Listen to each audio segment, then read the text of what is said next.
আপনারা শুনছেন গৌড়ীয় দার্শনিকমূলা উপস্থাপনা জীবাতু। জগদ্গুরু শ্রীল ভক্তিসিদ্ধান্ত সরস্বতী গোস্বামী প্রভুপাদের সময় অর্থাৎ বিংশ শতাব্দীর প্রথমার্ধে প্রকাশিত সাপ্তাহিক পত্রিকা গৌড়ীয় এবং দৈনিক নদিয়া প্রকাশ পত্রিকা থেকে সংকলিত বিভিন্ন কথোপকথন, ভক্তজীবনী, সমকালীন সময়ে অনুষ্ঠিত বিভিন্ন উৎসব এবং দার্শনিক প্রবন্ধসমূহ দ্বারা নির্মিত আমাদের এই বিশেষ উপস্থাপনা। আজ শুনবেন দার্শনিক প্রবন্ধ ভক্তি না ভুক্তি। 1329 বঙ্গাব্দের 9 ভাদ্র, ইংরাজির 1922 খ্রিস্টাব্দের 26শে অগাস্ট শনিবার গৌড়ীয় পত্রিকায় ভক্তি না ভুক্তি প্রবন্ধটি প্রকাশিত হয়। প্রবন্ধটির মূল বিষয় হল ভক্তি বলতে শ্রী ভগবানের সেবা করা বোঝায়, আবার ভুক্তি বলতে বোঝায় ভোগ করা। অনেক প্রসিদ্ধ তীর্থে দেখা যায় কিছু সেবক বিগ্রহ সেবার নামে নিজের স্বার্থ চরিতার্থ করছেন, প্রভুকে দিয়ে নিজের সেবা করছেন। একে ভক্তি বা সেবা বলা হয় না।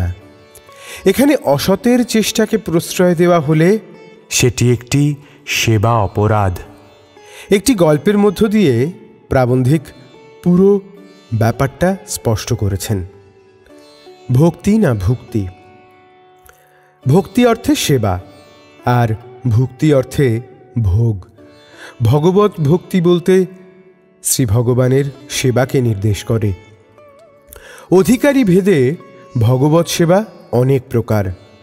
কনিষ্ঠাধিকারী বিগ্রহ সেবাতেই তৃপ্তি লাভ করে, কিন্তু যাঁরা বিগ্রহ ব্যবসা করেন তাদের কোন প্রকার অধিকার রয়েছে এ বিচার আবশ্যক।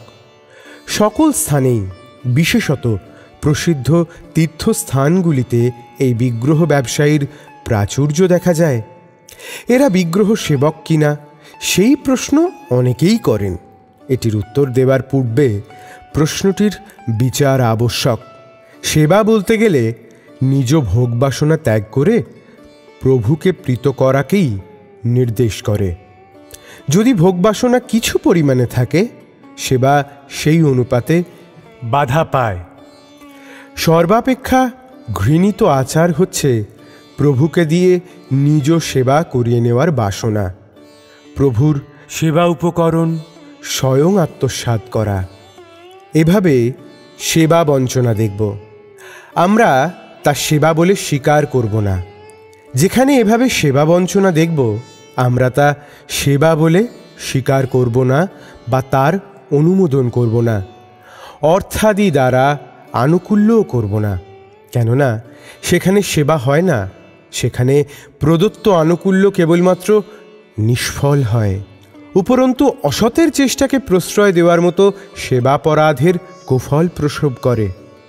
এই রকম সেবক অভিমানীর সঙ্গ পরিত্যাজ্য। এই প্রসঙ্গে একটা গল্প মনে পড়ে।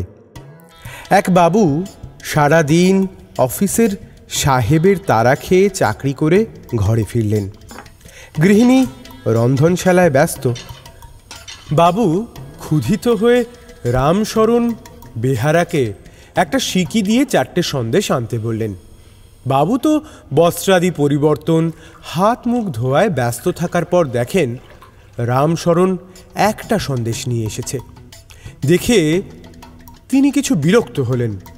একে ক্ষুধায় কাতর, তাতে অর্থ ব্যয় করে ফেলেছেন, কিন্তু ঈপ্সিত দ্রব্য আসেনি। ক্রুদ্ধভাবে রামশরণকে জিজ্ঞেস করলেন, কিরে হতচ্ছাড়া, তোকে সিকি দিলুম আর তুই একটা সন্দেশ আনলি যে?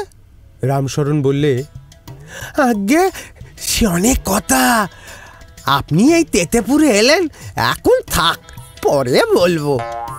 বাবু বললে, পরে বলবো? বেটা পাজি, আর 3টে সন্দেশ কি হলো বল, নইলে নইলে তোর মুন্ডু ভেঙে দেবো আমি। রামশরণ বললে, আগে আগে তবে তো সব আমাকে বলতে হয়, কিন্তু বাবু যদি রাগ না করেন আমি নির্ভয়ে বলি। বাবু বললেন, আচ্ছা বল। আগে আপনাকে তো কখনো খারাপ জিনিস ব্যবহার করতে দেখিনি বাবু। তা ময়রা কি দিলে ভালো কি মন্দ আমি না দেখে তো আনতে পারি না, তাই একটা চেকে দেখলুম। হ্যাঁ, ভালো জিনিসই বটে। বেটা কি শয়তান, যা কিনতে দিয়েছি তার ভিতর কি চাকতে বলেছিলাম? আচ্ছা যাক, তাতে না হয় একটা গেল, আর দুটো? আগে আপনি মনিব, মা বাপ, আমি কি আপনার 70 হতে পারি? আপনাকে কি করে 370 দিই বলুন? এই ভেবে দিশেহারা হয়ে এক বুদ্ধি অনেক কষ্টে মাথায় এলো, তাই আর একটা মুখে ফেলে দিয়ে 370 ঘুঁচিয়ে দিয়ে দুটো রাখলাম। আমি কি আপনার দুশ্মন হতে পারি হুজুর?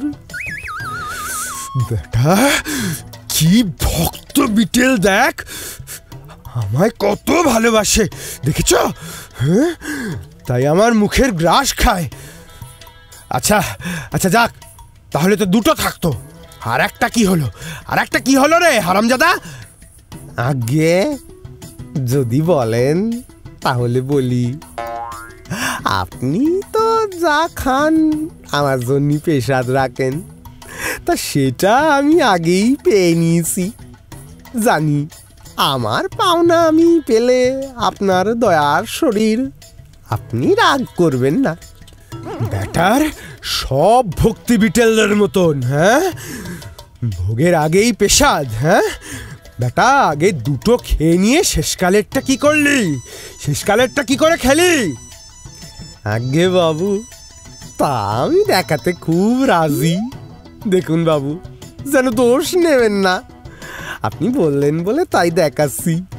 খেলুন এই এমনি করে। এই বলে প্রভুভক্ত ভৃত্য চতুর্থ সন্দেশটাও গালে ফেলে দিয়ে অপর তিনটি কি করে খেয়ে ফেলেছে তার প্রণালী দেখিয়ে দিল। তারপর যা ঘটল বর্তমান প্রবন্ধে সে কথার আবশ্যকতা নেই বলে আর বাহুল্য করে বললাম না। এখন দেখুন, আমরা দেখলুম কিরকম প্রভু ভৃত্য সম্বন্ধ। জীব নিত্য কৃষ্ণ দাস, তা ভুলে গিয়ে মায়ার ফাঁস গলায় পড়ে কৃষ্ণকে ফাঁকি দিতে বসেছে। নিজেকে ফাঁকি দিচ্ছে, অপরকেও ফাঁকি দিচ্ছে। এখন আপনারাই বিচার করে দেখুন, সেবাস্থলে এরূপ বিগ্রহ ব্যবসায় আসলে প্রভু সেবা না নিজ ভোগ সাধন? আমরা আর উত্তর দিয়ে এক শ্রেণীর লোকের বিরাগ ভাজন হব না। আমরা কাউকে চটাতে প্রস্তুত নই, আমরা নিরপেক্ষই থাকলাম। আপনারাই বিচার করুন, এটা ভক্তি নাকি ভুক্তি?